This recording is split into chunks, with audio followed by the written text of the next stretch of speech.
Ambiance électro, sable chaud, il n'en fallait pas plus pour faire venir du monde au festival électro d'Air à Giffaumont-Chambaubert samedi dernier. En tout, ce sont près de 600 personnes qui étaient attendues pour ce festival entièrement gratuit. Un festival qui a donc pour but d'attirer un maximum de personnes sans forcément avoir de critères d'âge. En fait, personnellement, je cible toutes les personnes. Voilà, j'ai pas de personnes ciblées. Je cible tous les gens qui ont envie de partager un bon moment au bord de l'eau, profiter de la musique, profiter du beau temps qu'on a eu la chance d'avoir aujourd'hui, profiter de la nature en respectant l'environnement au maximum. Voilà, c'est vraiment le but du festival, que tout le monde vienne s'amuser. Tout le monde est complètement... l'égalité est parfaite sur la plage. On ne regarde pas la tenue vestimentaire et tout, tout le monde vient comme il veut. C'est vraiment quelque chose de très ouvert et entièrement gratuit et ça restera gratuit le plus longtemps possible. Voilà. Sur la scène, ce sont 11 DJ qui se sont succédés entre midi et 21h, dont un bien connu du grand public. Combien de DJ vont se partager la scène du festival ? On en a 11 en tout, voilà. Donc une tête d'affiche, on va dire, Benjamin Braxton, qui est un DJ résident Fun Radio, qui a fait de nombreux titres qui ont marché en international. Et voilà, Benjamin Braxton, c'est vraiment notre grosse tête d'affiche. C'est quelqu'un de très très très sympa et qui va venir prendre des platines à 20h ce soir. Voilà. Grâce au succès de cette deuxième édition, il se pourrait que l'Electro d'Air remette le couvert l'année prochaine. Vous n'avez plus qu'à rester connecté sur les réseaux sociaux.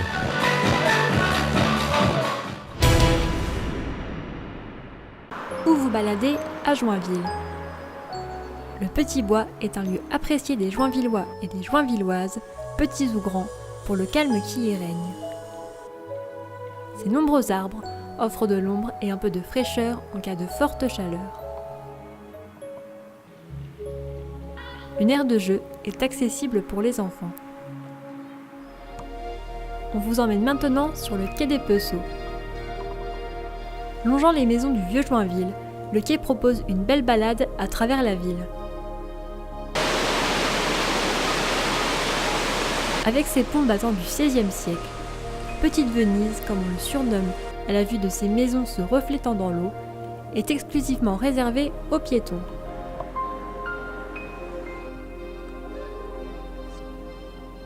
Endroit prisé des lycéens de la ville, le Bocard est un lieu où règne le calme, à l'écart des habitations.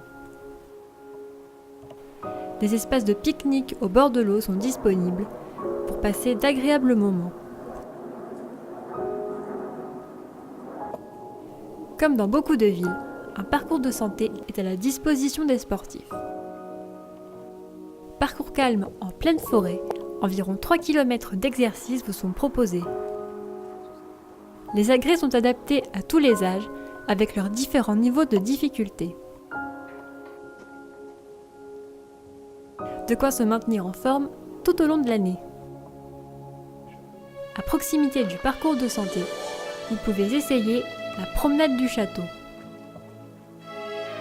Construit en 1027 par Étienne de Joinville, le château d'en haut servait de résidence au duc de Guise. Situé sur la colline qui surplombe le château du Grand Jardin, il fut déserté au début du XVIIIe siècle, vendu en 1791, puis rasé. Les maisons de la vieille ville ont été bâties avec les pierres de l'édifice qui ont été récupérées après sa destruction. Quelques vestiges, comme les remparts, la porte au violon ou l'entrée du château, sont encore debout. Du balcon, on peut profiter d'une vue sur toute la ville.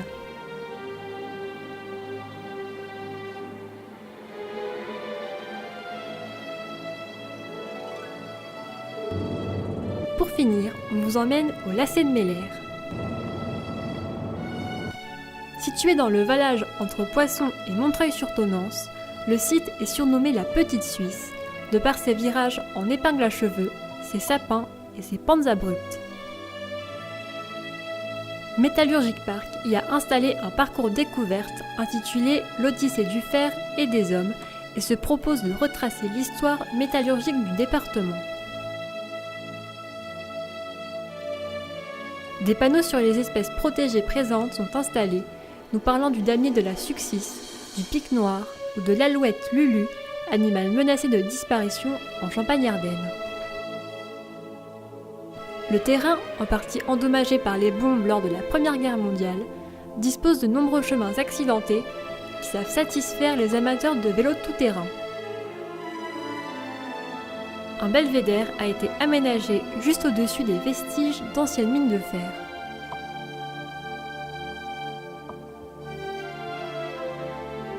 Des espaces de pique-nique et une aire de jeu très spacieuse permettent de passer toute une journée en famille.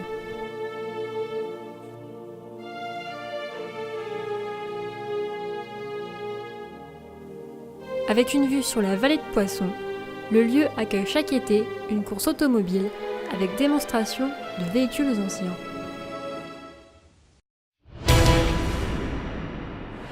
Samedi dernier, une avant-première du film Petit Paysan était projetée au Ciné-Quai en compagnie des équipes du film.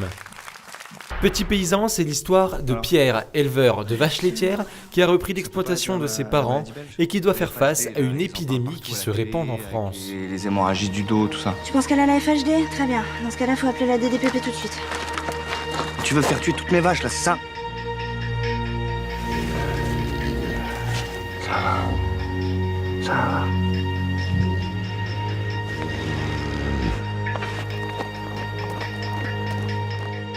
Qu'est-ce que t'as fait exactement? Elle est où cette vache? La vache, c'est pas celle qui était dans la salle de traite? T'as été fouiné?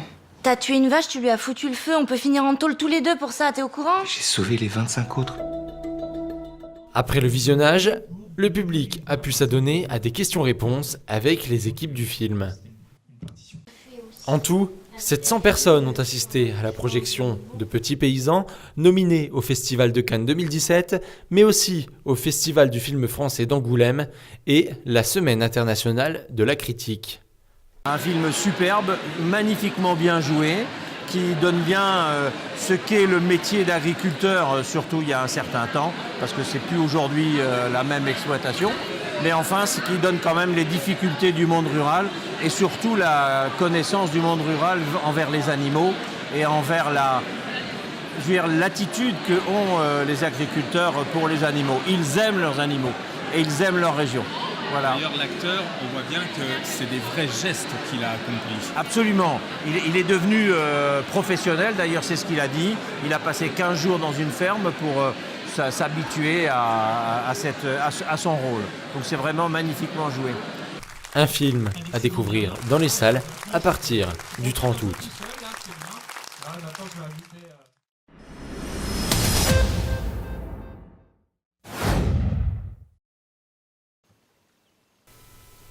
Depuis le 20 mai et jusqu'au 24 septembre, le musée Barrois vous propose de découvrir la vie et les innovations développées par François Imbert, précurseur de l'orthopédie. Alors François Imbert était un officier de santé basé à Morlaix, dans le petit village de Morlaix dans la Meuse, et il a ouvert le premier établissement orthopédique de France en 1817 dans ce petit village, dans sa maison. Alors cette exposition a été montée en partenariat avec l'association François Imbert de Morlaix, qui est une association qui a à cœur de remettre en lumière ce personnage qui est installé à Morlaix, comme son nom l'indique, et qui a fait un gros travail en archives qu'on peut voir dans la première salle, notamment de l'exposition, qui traite du personnage vraiment de François Imbert. Donc dans cette première salle, nous évoquons sa formation, son passage dans l'armée, comment il est devenu chirurgien, comment il a acquis ses connaissances en anatomie, en chirurgie, notamment dans l'armée. Et puis son installation à Morlaix, le développement de son établissement, la publication de ces deux ouvrages principaux qui sont parvenus jusqu'à nous, et puis surtout la collection de maquettes qui a été donnée au musée Barrois en 1850 au décès de François Imbert. Donc tout ça évoque la vie dans l'établissement en plus de la vie même de François Imbert. Dans la deuxième salle où nous sommes actuellement, nous évoquons plutôt le contexte historique. Donc nous essayons de remettre François Imbert dans un contexte social, médical, en évoquant les progrès de la médecine au début du XIXe siècle et en particulier les avancées de l'orthopédie.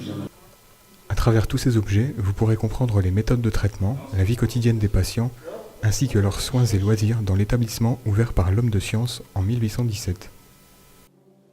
Alors les pièces maîtresses de l'exposition sont bien sûr les maquettes qui sont présentées dans la première salle. Donc c'est une collection tout à fait exceptionnelle, d'une 40aine de maquettes orthopédiques où l'on voit toute l'ingéniosité en fait de François Humbert qui a conçu ces maquettes lui-même. Alors c'est pas lui qui les a fabriquées, il a sans doute fait appel à un artisan, mais c'est lui qui les a inventées, qui les a dessinées.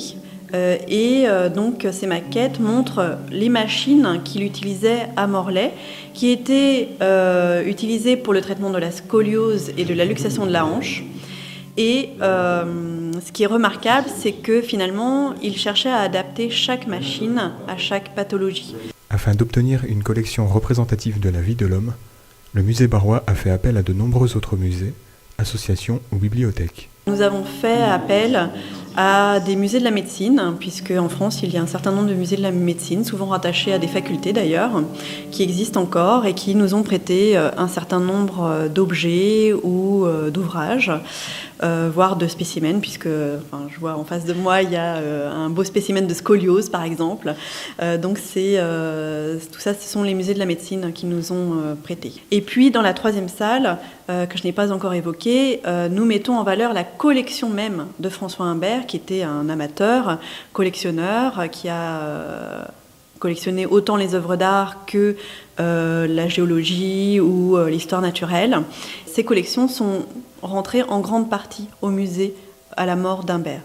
Et parmi ces objets, eh bien, nous comptons aujourd'hui quelques-uns des chefs-d'œuvre du musée Barrois, dont le Zémi Taïno, qui est rarissime, et des objets d'archéologie notamment qui sont là aussi très, très intéressants. Des visites guidées sont également proposées avec le président de l'association François Humbert de Morlaix afin d'être accompagné tout au long de la visite.